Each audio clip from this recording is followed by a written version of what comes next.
Hello mga katare, isang mapagpalang araw sa ating lahat at welcome back po dito sa ating YouTube channel.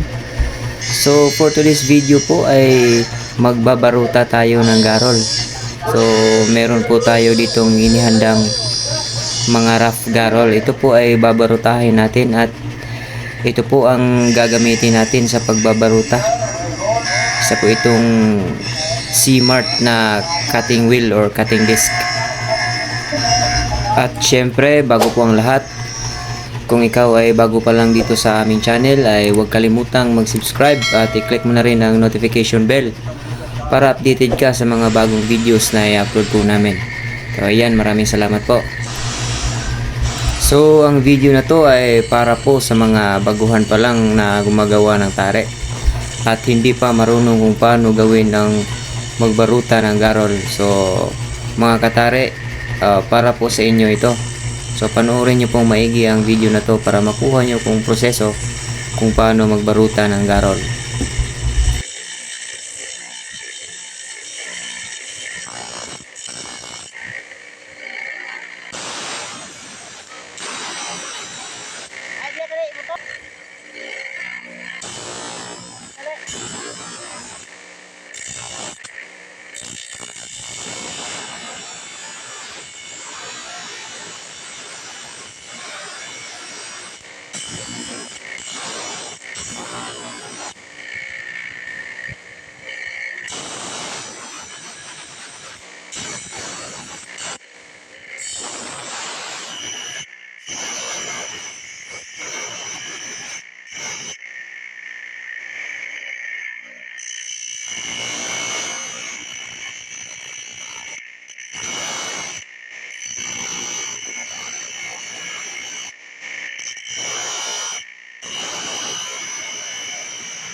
So dito sa part na to mga katare, kung mapapansin nyo, medyo maganda na ang kanyang forma.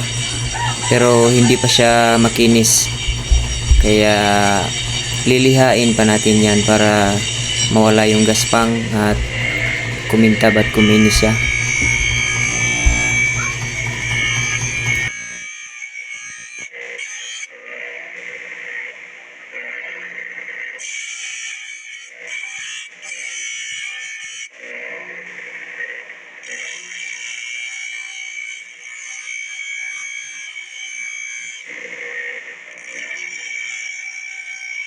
Nah, ya, bang, kita tak. Ada kang baga dia dengan kwarto kan.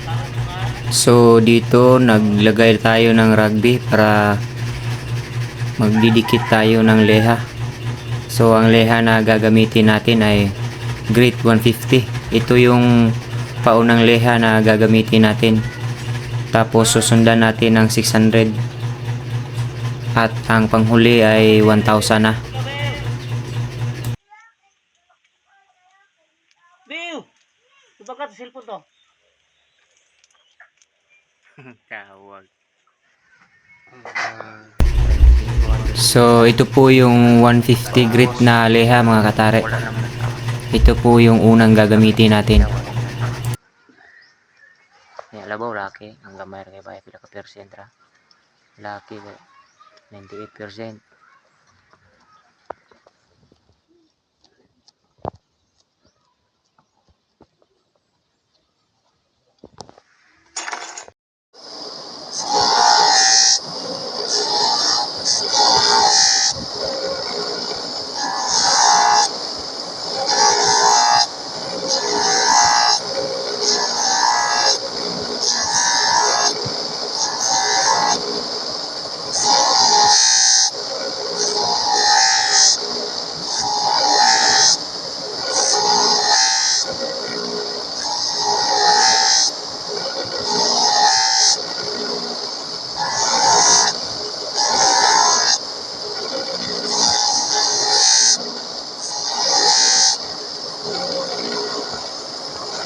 Oh, mainit.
Live ada. Oh, live na. Ako, wa may butas na siya. Ako nga lakaw ang budas.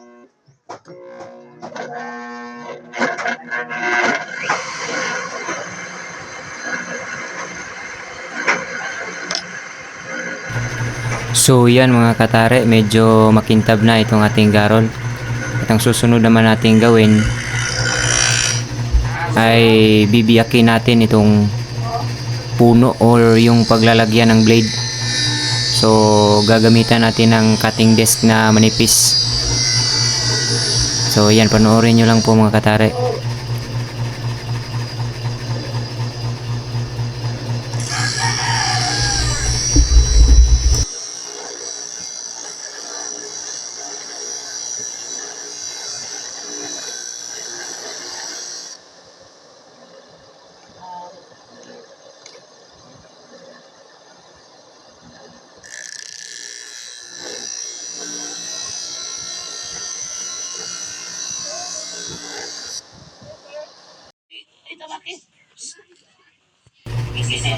So yan po mga katare, kung mapapansin nyo, yung biniyak po natin or hiniwa natin, dyan po ilalagay yung blade natin or yung tare natin, blade ng tare natin. So dyan po yan hihinangin, dyan po natin ikakabit yung ating blade.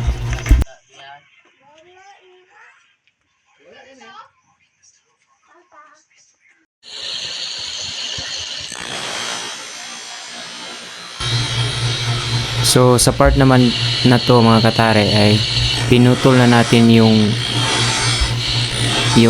dulo ng garol. Ito po yung ginagawang singsing dati, pero wala na po yung singsing ngayon, hindi na uso, kaya pinutol na natin.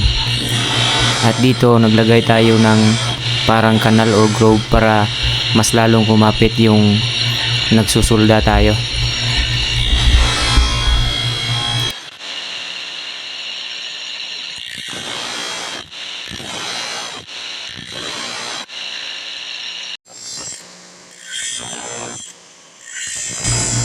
So yan po mga katare, no? So mapapansin nyo, formang forma na po itong garol natin. Ready na po siyang kabitan ng blade. So napakaganda, quality na garol. So yan po, sana po ay may natutunan kayo kung paano magbarutan ng garol.